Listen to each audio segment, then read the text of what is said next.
Aim right, achieve big at KR Mangalam University. हालांकि America ने इस वक्त मिडिल ईस्ट में अपने 26 वॉरशिप्स तैनात किए हुए हैं। 2 अमेरिकी एयरक्राफ्ट कैरियर भी पहले ही मिडिल ईस्ट में ईरान के आसपास मौजूद हैं।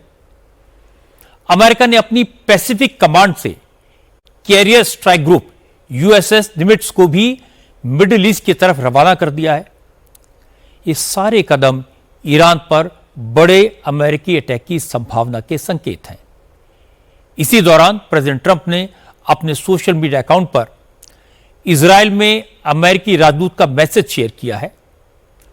इस मैसेज में लिखा है कि ईश्वर ने प्रेसिडेंट ट्रंप को इसी ऐतिहासिक लम्हे के लिए प्रेसिडेंट बनाया था और उनको ऊपर वाले की आवाज सुनकर फैसला करना चाहिए।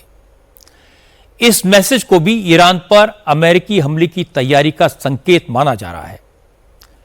इस दौरान इजराइल ने भी अगले कुछ घंटों में ईरान के न्यूक्लियर साइट्स और सैनिक ठिकानों पर बड़े हमले की चेतावनी दी है। हालांकि ईरान के मिलिट्री टारगेट्स पर इजराइल के हमलों का सिलसिला लगातार जारी है। आज इजराइल ने तेहरान में ईरानी सेना के मुख्यालय पर हमला करके ईरान की सेना के नए चीफ ऑफ स्टाफ को मार डाला। 4 दिन पहले जनरल मोहम्मद बगेरी की मौत के बाद जनरल अली शादमानी को ईरान की फौज का नया चीफ बनाया गया था, लेकिन आज इजरायली अटैक में जनरल अली शादमानी भी मारे गए। इसके अलावा इजराइल ने आज तेहरान में ईरान के एक एयरबेस पर अटैक करके उसके 2 F-14 फाइटर जेट्स तबाह कर दिए। ईरान के पास ये फाइटर प्लेन उस दौर से थे जब वहां इस्लामिक क्रांति नहीं हुई थी। अमेरिकी और यूरोपीय देशों के प्रतिबंधों की वजह से ईरान के पास नए फाइटर जेट्स नहीं हैं। आज इजराइल ने ईरान के तबरेज शहर में एक मिलिट्री टारगेट पर भी बमबारी की। इजराइल अब तक ईरान के 14 ठिकानों पर हमले कर चुका है। आज एक बार फिर इजराइल के डिफेंस मिनिस्टर काज ने कहा, तेहरान के लोगों से ये अपील की कि वो रहते वक्त शहर छोड़ दें, क्योंकि तेहरान में भारी तबाही होने वाली है। आज हम तेहरान में बहुत अहम ठिकानों पर हमले करने जा रहे हैं और IDF के प्रवक्ता भी तेहरान के नागरिकों को बताएंगे कि वो शहर खाली कर दें। हम शहर छोड़कर जा रहे लोगों की कतारें देख रहे हैं, गाड़ियों की लाइनें लगी हुई हैं और हमें पता है कि ईरान के लोग किस पर भरोसा करते हैं। वो हम पर भरोसा करते हैं। हम उन्हें बता रहे हैं कि वो अपनी हिफाजत के लिए शहर से बाहर चले जाएं या फिर वो उस तानाशाह की बात मान लें जो अपनी हुकूमत को बचाने के लिए उन्हें बंधक बनाए हुए है। ईरान के लोग इजराइल पर विश्वास करते हैं और इसलिए वो शहर खाली कर रहे हैं और हम सामरिक ठिकानों, सरकारी इमारतों और तेहरान के भीतर इंफ्रास्ट्रक्चर को टारगेट करके हमले करते रहेंगे। दूसरी तरफ ईरान ने भी हाथ खड़े करने से इनकार कर दिया है। ईरान के supreme leader Ayatollah Ali Khamenei ने कहा, ईरान भी आखिरी दम तक लड़ेगा। ईरान की सेना ने बयान जारी करके कहा कि इजराइल को जंग का अंजाम भुगतना होगा। ईरान के निशाने पर खासतौर से इजराइल की राजधानी तेल अवीव और पोर्ट सिटी हाइफा है। ईरान ने आज इजराइल पर 30 से ज्यादा मिसाइल्स फायर किए। ईरान के हमले की वजह से तेल अवीव में लगातार सायरन बजते रहे।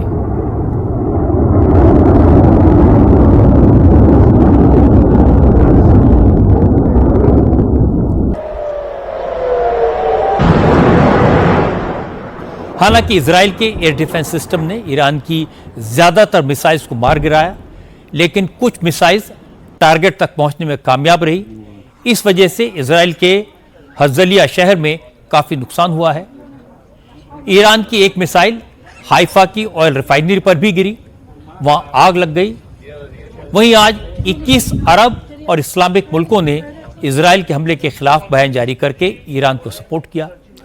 इनमें सऊदी अरब, UAE, Qatar, Kuwait, Turkey, Oman, Egypt, Iraq, Pakistan, Libya, Bahrain और जॉर्डन जैसे मुल्क शामिल हैं। जॉर्डन के किंग अब्दुल्ला इस इजराइल को पूरे इलाके लिए खतरा बता रहे हैं और उन्होंने फौरन सीज फायर की मांग की है।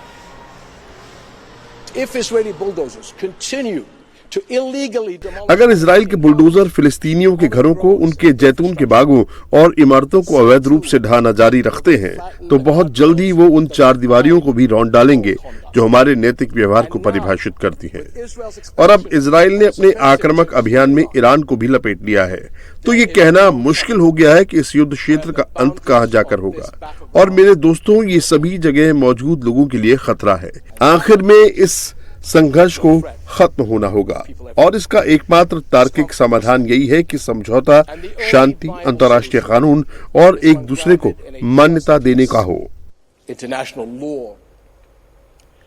इजराइल की रेपुटेशन यह है कि आमतौर पर किसी भी जंग में वो अपने दुश्मन को रोक देता है और उसे अपना ज़्यादा नुकसान नहीं करने देता। छोटा मुल्क है लेकिन मिलिट्री पावर बहुत ज़्यादा है। लेकिन ईरान ने इजराइल का काफ़ी नुकसान किया है। ईरान का दावा है कि उसने इजराइल की खुफिया एजेंसी मोसाद के मुख्यालय और सैन्य खुफिया एजेंसी अमान के इंफ्रास्ट्रक्चर को नुकसान पहुंचाया है। तेल अवीव में मिसाइल्स गिराए हैं। ईरानी डिफेंस ने इस बात का मजाक उड़ाया कि इजराइल का आयरन डोम सिस्टम किसी काम का नहीं निकला। लेकिन सच है कि इजराइल ने ईरान के 91% मिसाइल्स को या तो हवा में रोका या फिर मार गिराया। आयरन डोम ने जबरदस्त काम किया। इजरायली फौज ने ईरान की न्यूक्लियर इंस्टॉलेशन पर टारगेट करके सधे हुए हमले किए। इजराइल ने फोर्दो और नतांज के न्यूक्लियर एनरिचमेंट प्लांट को भारी नुकसान पहुंचाया।